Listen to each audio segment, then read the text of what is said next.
Hey guys, how's it going? Welcome to my video. Alright guys, let me tell you guys how I fixed my car the other day.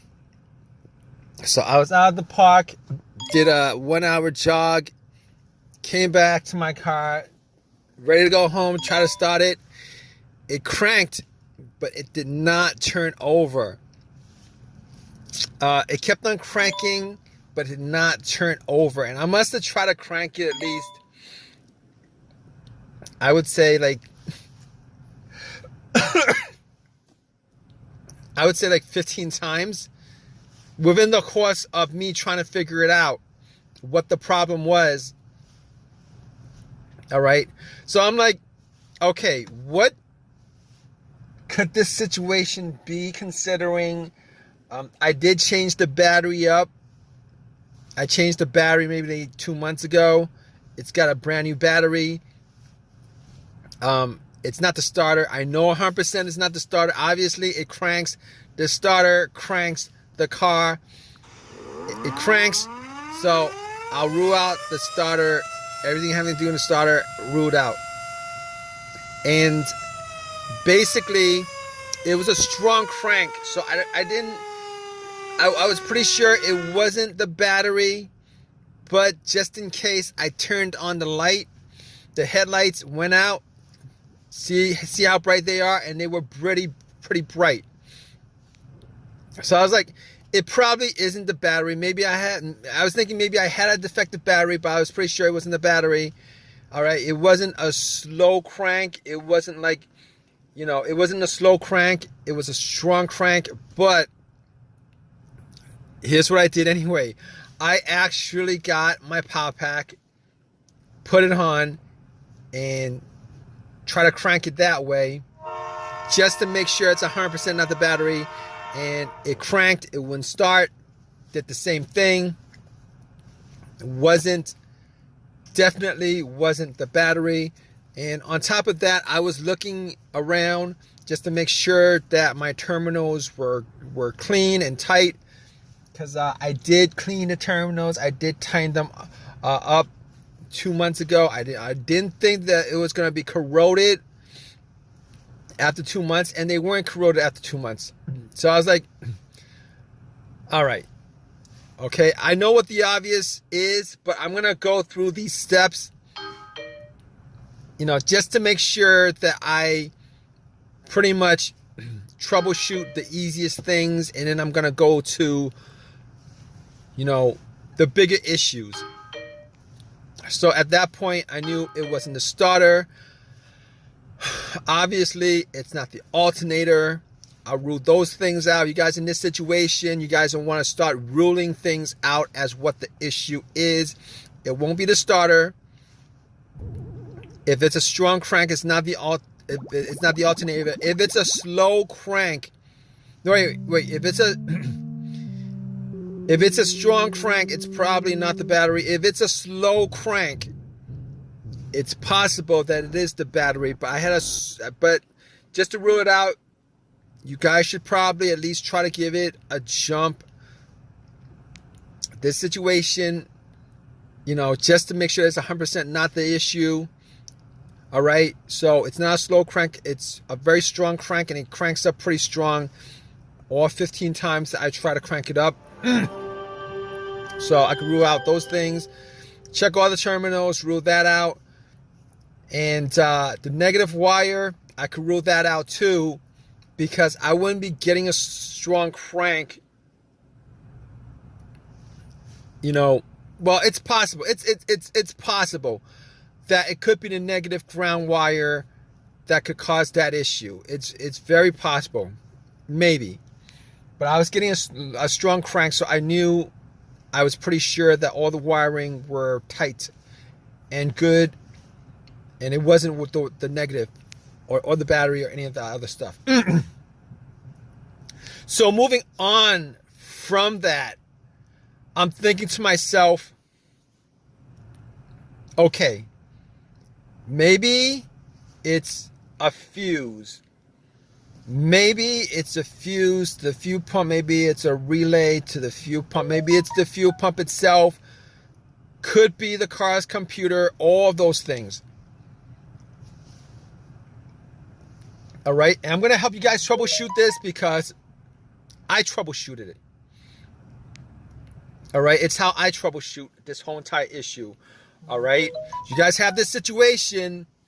This is how you guys troubleshoot this issue. All right, you guys have a crank, but it won't turn over. Here's how you do it.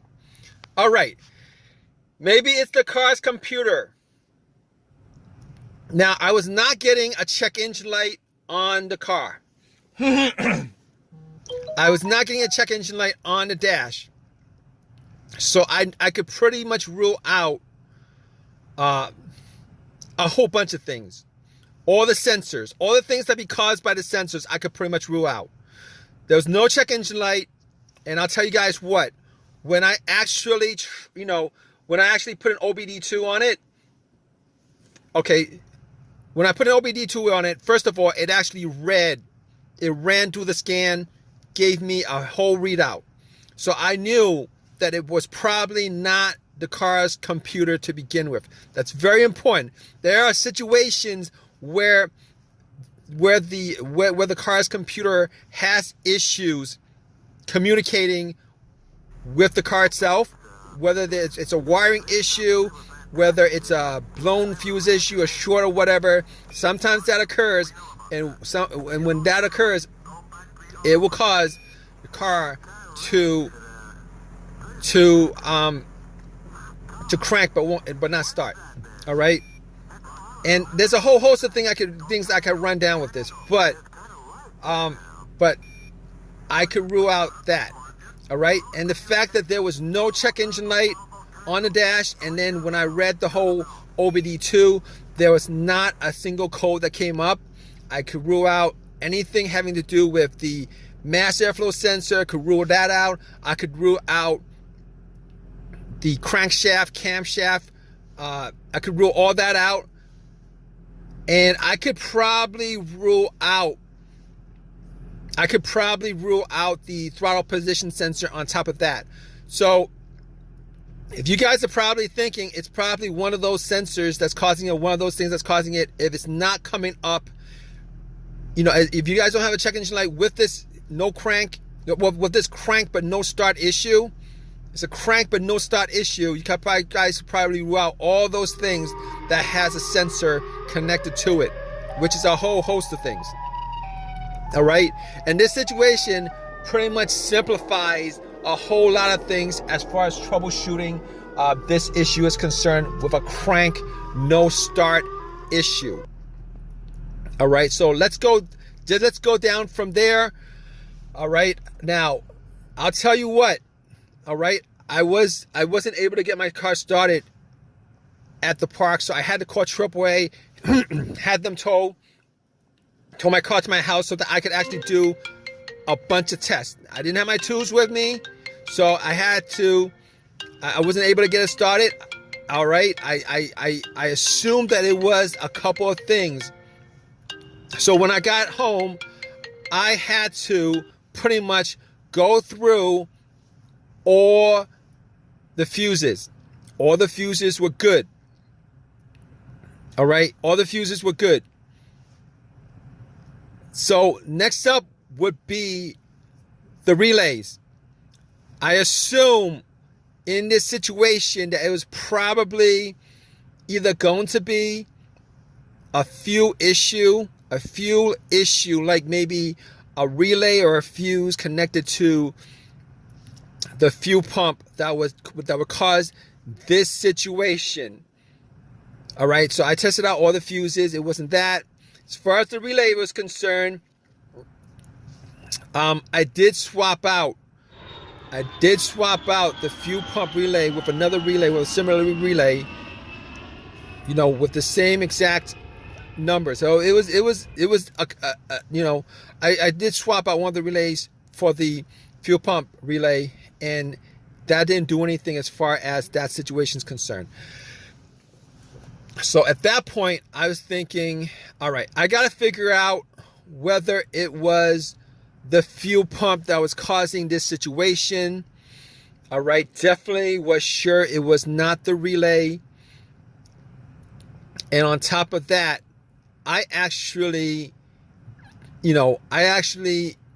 took off the line for, the part of the fuel line just to see whether there was any fuel getting pumped out. There was no fuel pumping out. And on top of that, I actually did not hear the fuel pump prime. All right, when I turned it on to the on position, did not hear any kind of priming coming from the fuel pump. So at that point, I knew that it was probably the fuel pump that was the issue. In fact, it was the fuel pump that was the issue. Now, I was hoping that it would have been the fuel pump relay. If it was the relay, it would have been a quick fix. However, since it was the fuel pump, it took an hour or two for me to replace it. Got the car to start afterwards after it was replaced. It was the fuel pump that was the problem. You guys have a crank no start, like a whole bunch of other scenarios, no start scenarios. What you guys do need to do is, you guys need to troubleshoot it, because it could be, like I said, a variety of things that would be causing these kind of situations. Hopefully, if you guys are in the same situation, this video has helped you out in some way. Maybe it's a fuse that was blown or something like that. Hopefully, you guys got a simple fix for you. But that was my whole entire the whole entire scenario happened because the fuel pump needed to be replaced. All right, guys. If you guys have any comments on this, please drop a comment in the comment section. Please give me a thumbs up and please subscribe, guys. All right, take care.